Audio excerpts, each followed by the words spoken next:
Paliko ką nors?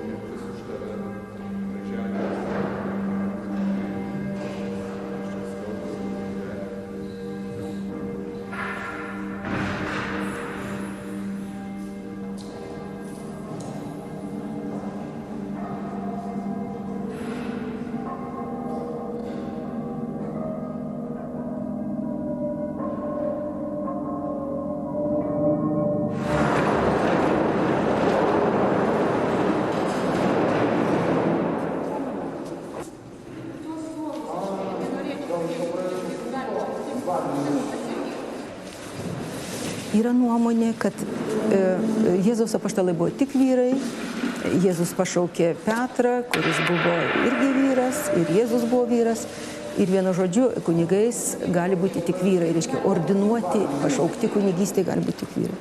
Kitagi nuomonė yra, kad Dievas vienodai gali pašaukti ir vyrą, ir moterį, ir ne lytyje yra klausimas, o pašaukime.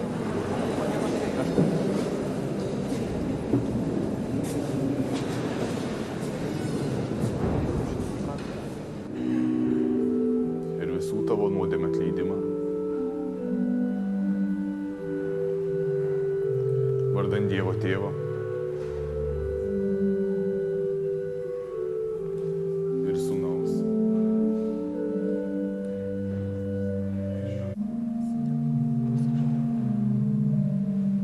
Jis te stiprina tave.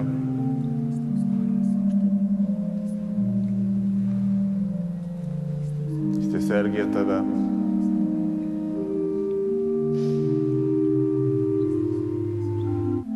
Išlaiko tave gryname tikėjime amžinajam gyvenimui.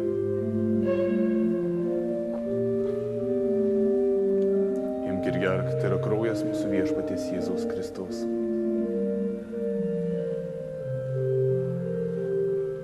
Už tave ant kryžiaus pralietas tavo nuodėmė atleidimui.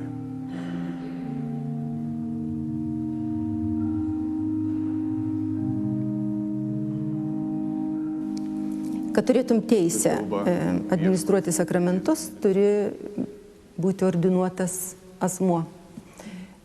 O aš kaip neordinuota neturiu teisės sakramento administruoti, aš galiu tik asistuoti. Bet aš galiu dalyvauti žodžio liturgijoje, aš galiu sakyti pamokslą, galiu melstis.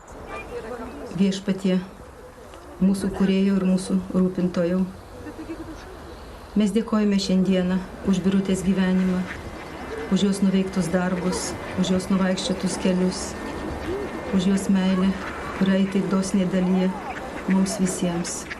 Viešpatie, mes prašome tavo palaimos. Palaimink ją, palaimink jos mintis, jos žingsnius, padėk įvertinti ir įprasminti kiekvieną jos gyvenimo dieną. Laimink Viešpatie šiuos namus, kuriuose jį gyvena. Ir laimink Viešpatie Birutę. Vardan to, kuris už mus kentėjo ir mirė, vardan mūsų Viešpaties Jėzaus Kristaus. Amen. Tegul Dievo šviesa apšviečia tave, tegul Dievo meilė apgaubia tave, tegul Dievo stiprybė apgina tave, tegul Dievo buvimas nuramina tave ir tegul Dievas būna šalia tavęs, kur tu bebūtum. Amen. Taikykis. Viskas bus gerai. Gyvenimas yra gražus, nežiūrint į nieką. Taip, taip, taip, taip, taip. Taip.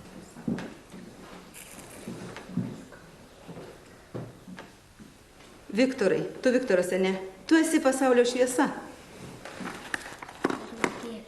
Oi, Raimai. Jaroslavai, būk pasaulio šviesa.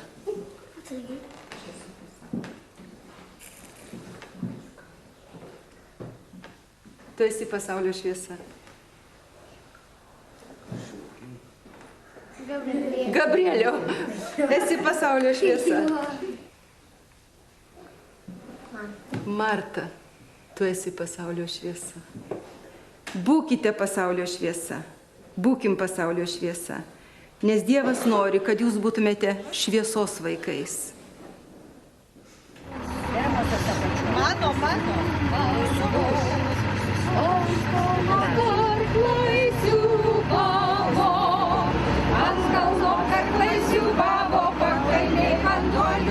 Buvo tada toks labai šviesus laikas, renesansas, atgimimas.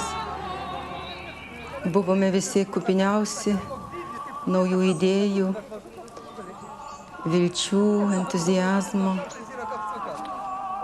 kad daug kas pasikeis, kad bažnyčia atsivers visuomeniai, kad pakils žmonių dvasingumas, žmonės, pasauliečiai ateis į bažnyčią, visi bendrai dirbsime, kiekvienas bus reikalingas su savo talentais, dovanomis, niekas nebus atstumtas, visi kviečiami ir tikriausiai tokių aspiracijų šaukiama aš ir išvažiavau studijuoti į Oksfordą, studijavau teologiją ir maniau, kad toks kelias yra pats teisingiausias.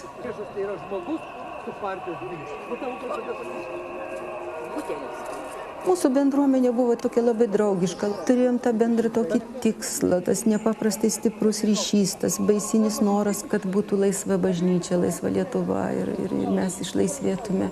Tai buvo nepaprastai puikus laikas. Ir niekam į galvą neatėjo sakyti, kad aha, tu moteris gal pasitrauk. Tik vėliau jau pakito situacija ir laikas.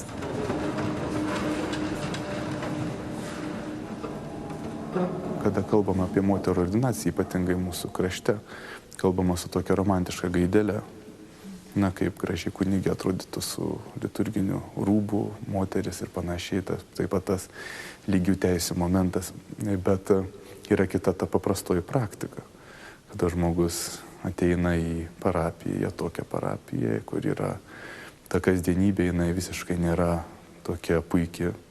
Yra buitis žmonių liūdna, vargas, kai kada žmonės iš to vargo yra piktokie arba nusivylę. Ir iš ties tas žmogus, kuris eina, jis turi būti tiek empatiškas, kad to žmonės suprastų, bet kartu emociškai tiek stabilus, kad jis galėtų pats įnešti kažkokį konstruktyvumą ar nuraminimą.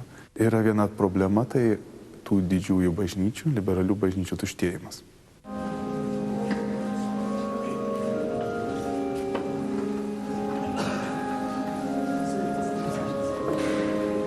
Ramybės. Sudėjau. Nu, aš čia žinok, tai užimtas dabar būsiu totaliai. Tai greitai sakyk, ką reikia, nes tikrai aš neturiu. Ne, tu nesulauksi manęs. Aš tikrai užsiėmęs esu. Nu, tai sakyk, ko tau reikia.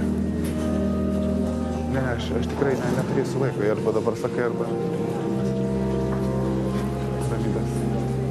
Ramybės. Ramybės. Ramybės. Ramybės. Ramybės jums su Dievu. Su Dievu ramybės. Ramybės. Ramybės. Oksfordas tai mus ruošė kunigais, ministrui. Reiškia, aš gavau kunigo diplomą. Kas tik norėjo yra ordinuoti, jie susirado įvairias parapijas, kas vienoje vietoje, kas kitoje. Oksfordas sutraukia visą brandolį, visus šviesius protus. Sako, tu nepamiršk, kur tu esi. Aš tikėjausi ir norėjau ir vyliausi, kad būsiu ordinuota kunigė. Motyvacija mano buvo labai stipri. Lietuvoje trūko kunigų, atsikūrė daugybė naujų parapijų. Tačiau ordinuota aš netapau ir pamaniau, kad labai būtų sunku atidaryti tas užvertas duris.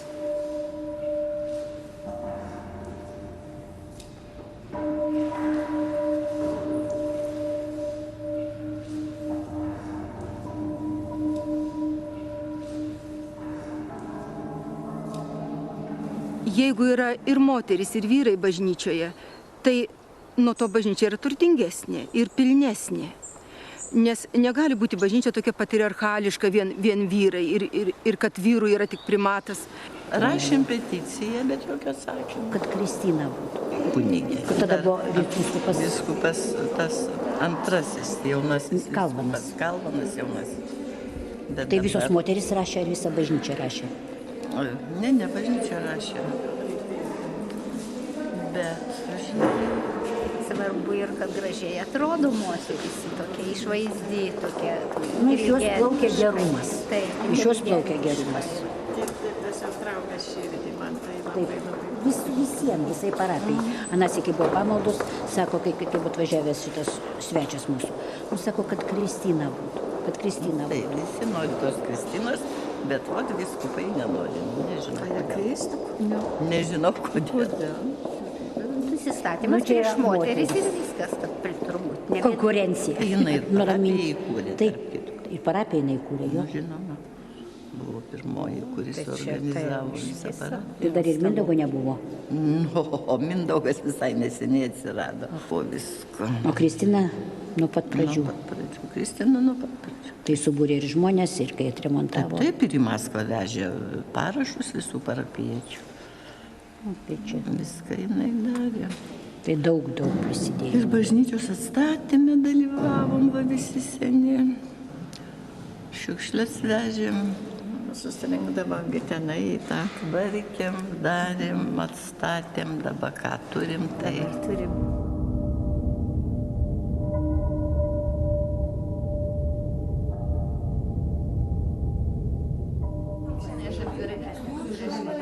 Bažnyčioje tokių šiek tiek vyresnių žmonių, jau galbūt ir baigusių karjerą yra nemažai.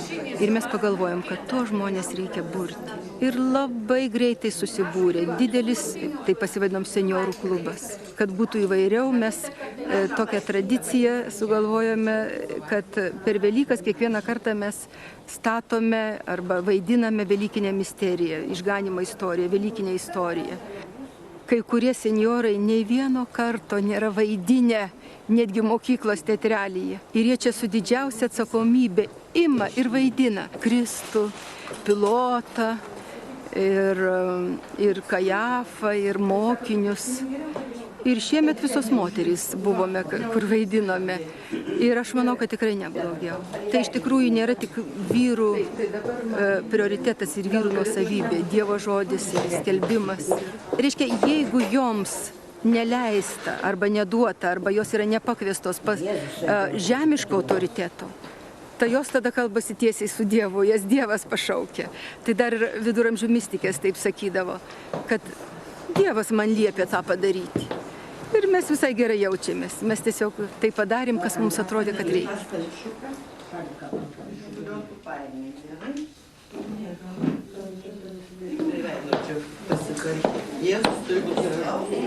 Vilija gražiausia.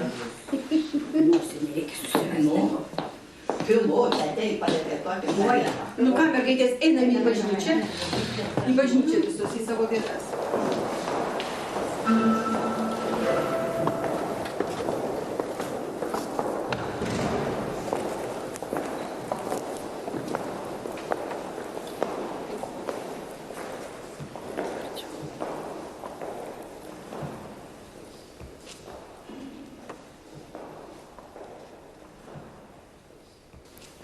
Aš turiu vykti į Jeruzalę ir ten daug kentėti, būti vyriausių kunigų ir rašto žinovų, atmestas, pasmerktas ir nužudytas.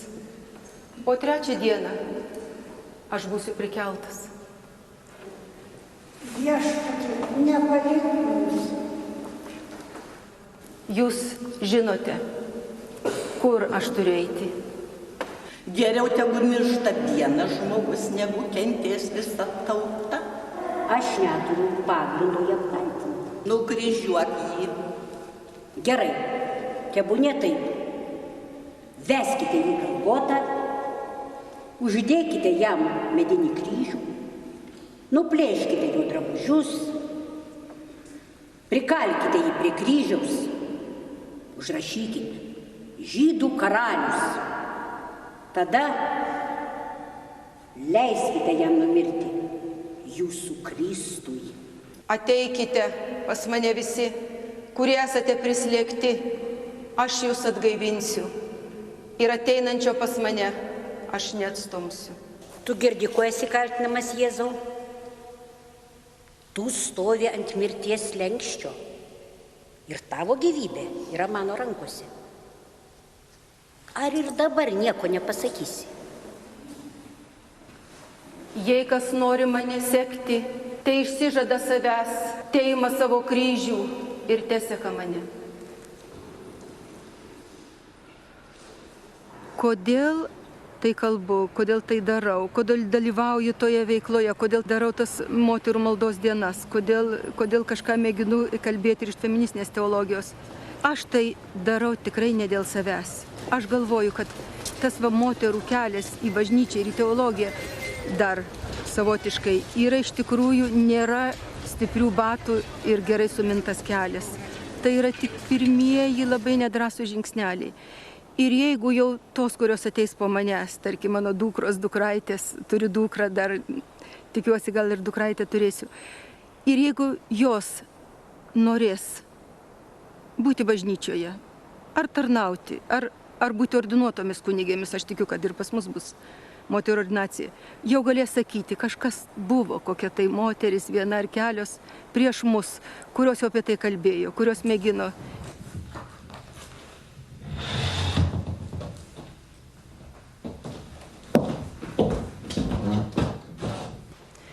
Sveikiname visas ir visus susirinkusius į ekumeninės pasaulio moterų maldos dienos pamaldas. Tai yra unikali proga moteriai pasaulietiai, katalikiai, ne tik liuteroniai, įkopti į sakyklą ir skelbti Dievo žodį. Skelbti, kaip ji suvokia ir kaip ji supranta, per savo pajautimą, per savo moterišką suvokimą. Tai yra iš tikrųjų unikali proga.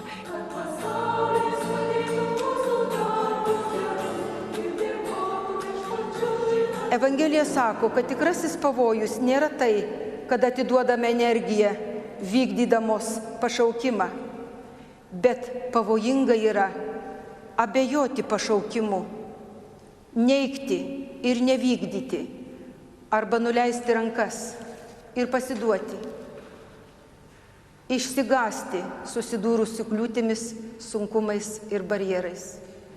Ką ten moterys dažnai išgirstame? Kaip gausiai esame apdovanotos. Tai mus įpareigoja liudyti pasauliui apie Dievo šviesą, kurią Kristus atnešė į pasaulį ir apdalino mus tos šviesos dovanomis. Pasidalinkime ir su kitais tąją šviesą. Te šviečia mūsų šviesa. Aš esu Kristina, mano mama Agota, mano senelė Ieva, mano prosenelė Anė.